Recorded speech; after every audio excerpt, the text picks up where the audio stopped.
There was a time I worried I was boring.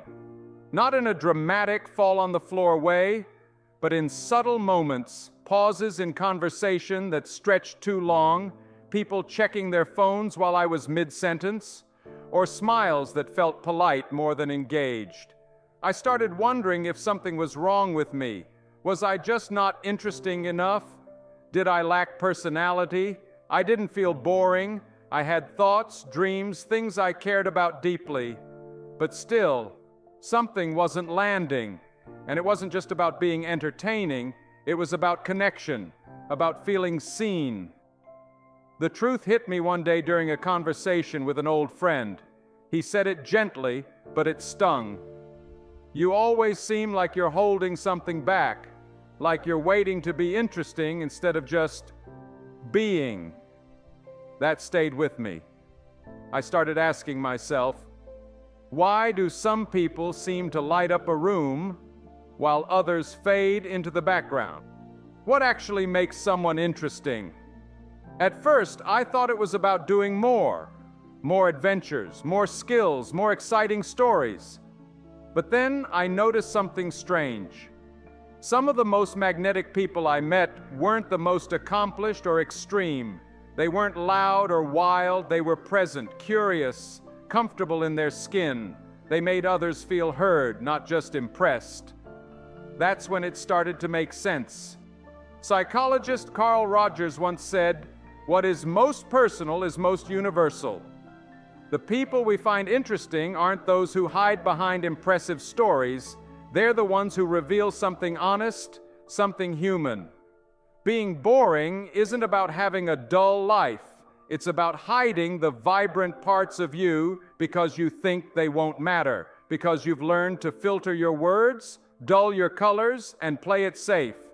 Dr. Adam Grant, organizational psychologist, wrote, "Being original isn't about being first, it's about being different and better in a meaningful way."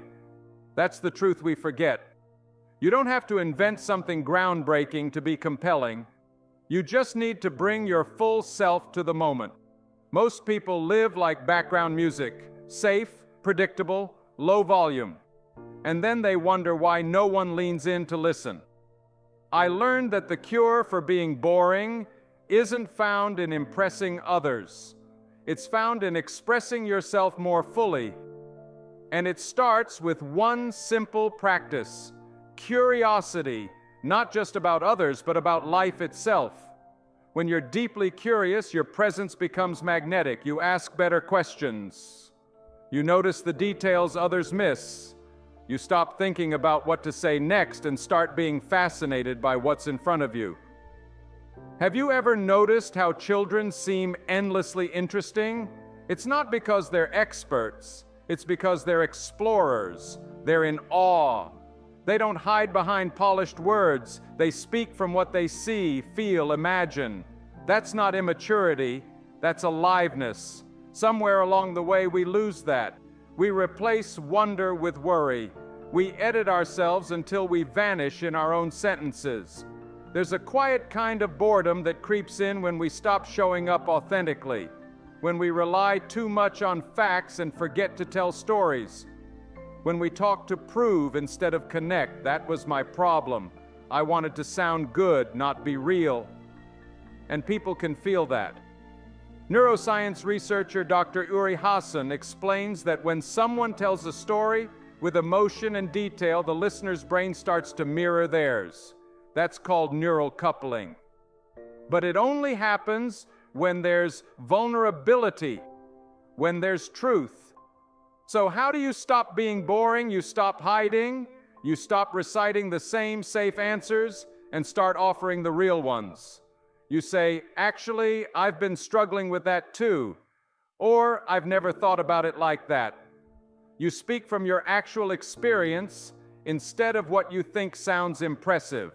You also learn to listen with your whole body, because the secret isn't just being interesting, it's being interested. Dale Carnegie once said, "To be interesting, be interested." If you can really hear someone, not just their words, but their hesitation, their excitement, their longing, they will feel it and they will open up. That's when a boring moment turns into a memorable one. And there's one more thing that changed everything for me: permission. I stopped waiting for permission to be myself, to be quirky, to laugh too loud, to speak slowly, to admit I didn't know something, to say what I really believed even if it wasn't popular. That doesn't make you dramatic, that makes you human, and that's what people crave, especially in a world full of filters and noise. You become unforgettable when you stop trying to be perfect and start being present. That doesn't mean you have to be on all the time. It means you show up as someone with something to offer, even if it's just your attention, your honesty, your story. That's what breaks the spell of boredom. Not louder words, but deeper presence. So no, you're not boring. You're probably just guarded, or afraid of saying the wrong thing, or unsure if your story is enough. But it is. It always has been. The moment you start trusting, that is the moment others start leaning in. Not because you're dazzling them, but because you're inviting them to be real too. In the end, being interesting isn't a performance. It's an act of connection, a willingness to share a piece of yourself so someone else feels safe enough to do the same. And when that happens, the silence between sentences isn't awkward anymore. It's full, charged, alive. So here's the question I'll leave you with. What part of you have you been hiding? And what would happen if you brought it into the light?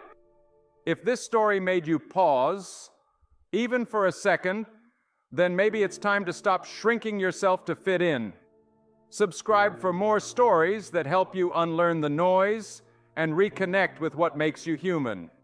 And if this spoke to you, share it with someone who needs to remember they were never boring. They were just never fully seen.